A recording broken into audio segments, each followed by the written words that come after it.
in the gap for you. I know you ain't got to the place yet when you know how to pray. I know you ain't got to the place yet when you turn on your TV and them shows that you like. But I'll do it because I chose to stand in the gap for you. Though my arms may get weary and what I'm doing, so God will send some people that will keep your hands lifted up when it seems like they're falling down.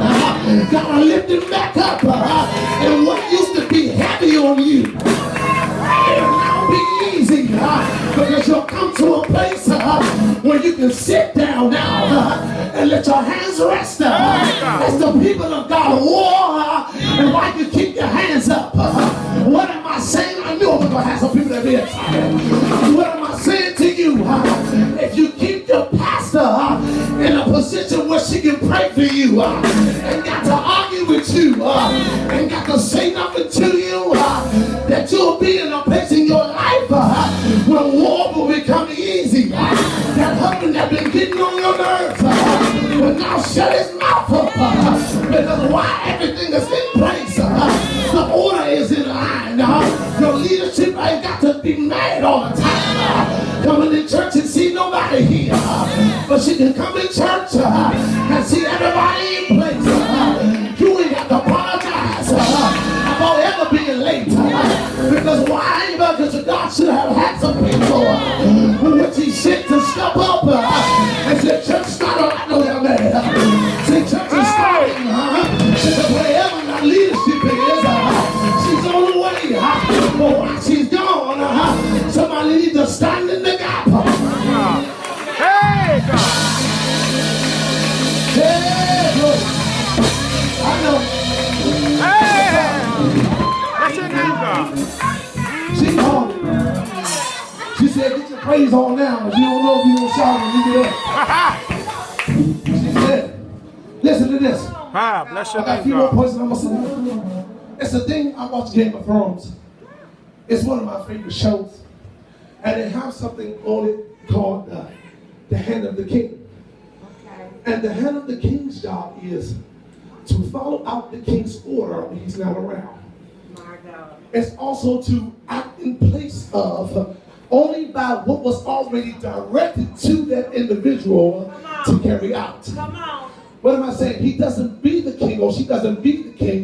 They just follow the words that was already sent out beforehand. Mm-hmm. So what am I saying? That if anything was said to happen, I just carry it out.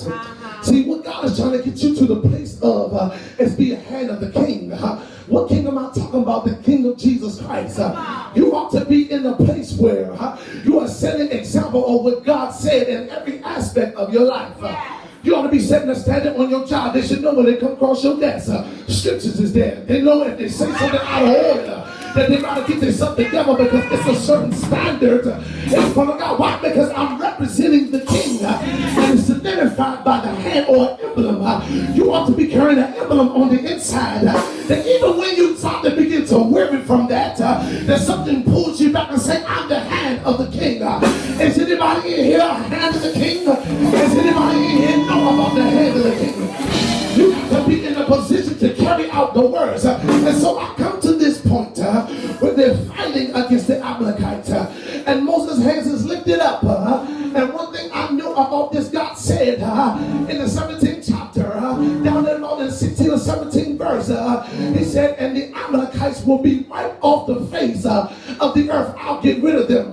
What is that saying? That when you pass this battle, that when you allow the pastor to do her job, and you war on God's behalf, God will get rid of this particular situation for good. That was a good place to praise him. That's a good place to praise him. Why is that great? Because some of you have been dealing with a situation for so long that it has really wearied you down. It took your praise, it took your mind from you, it took your kids, some of you from you.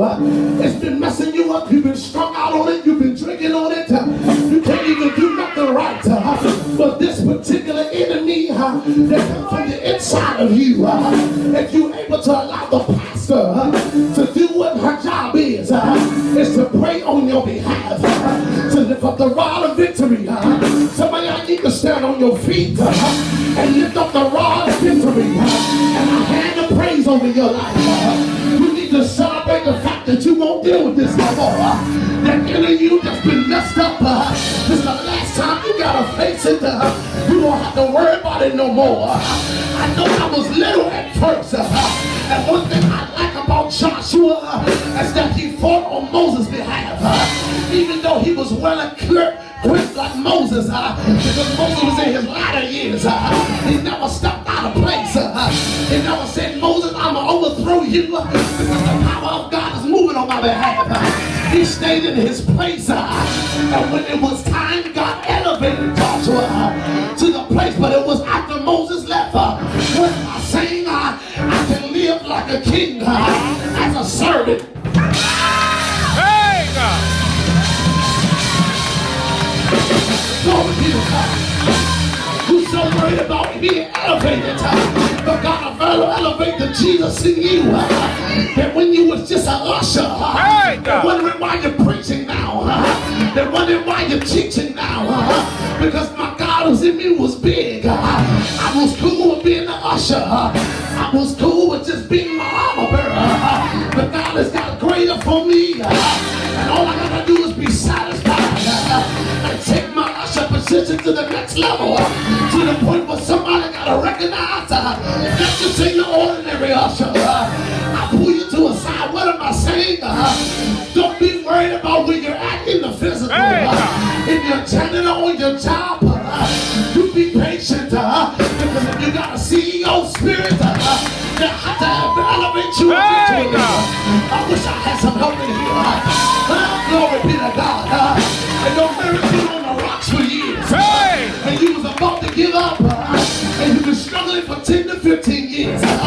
Just barely making it. But what God will do because of your sacrifice and that you didn't run out, He'll allow you to have a marriage that people gotta look up to.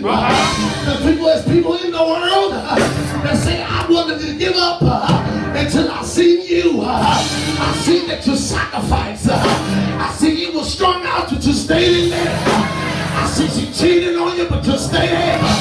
So I can say I can still yet hold on. And so in the essence, what the devil meant for evil, God will turn that thing around for good. Don't be upset if you're sick.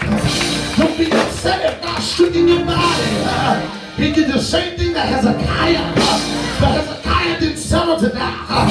He turned his face to the wall. He said, Lord, I've been serving you. I've been doing things on your behalf.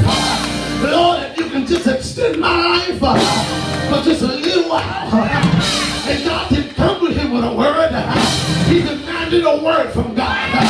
When you got a relationship with God, there's such a level you can demand from God. The Bible said you have not because you ask not. Lord, I say, I'm tired of the situation I'm in. I'm tired of this shack I'm living in. The babies need new rooms. I need a new car. I got my kidneys failing. But Lord, if you look upon my behalf, Lord, I serve you. Some of you need to give God a little more of you. Dealing with situations because you didn't say, God, for God I live. Lord, God, I'm tired. Blessed be the name of the Lord. That's why I like my heart. He said, I won't stay at home just to die here. I come to sit in the glory of God. Oh, I wish I had some people that thought of the glory of God as the best thing that ever happened to you. Because it's the glory of God. Why am I saying that? The people used to sit down and used to lay at Peter's feet and just let the shadow come past them and they would be healed. What does that mean? It was not Peter, but it was the glory that surrounded him.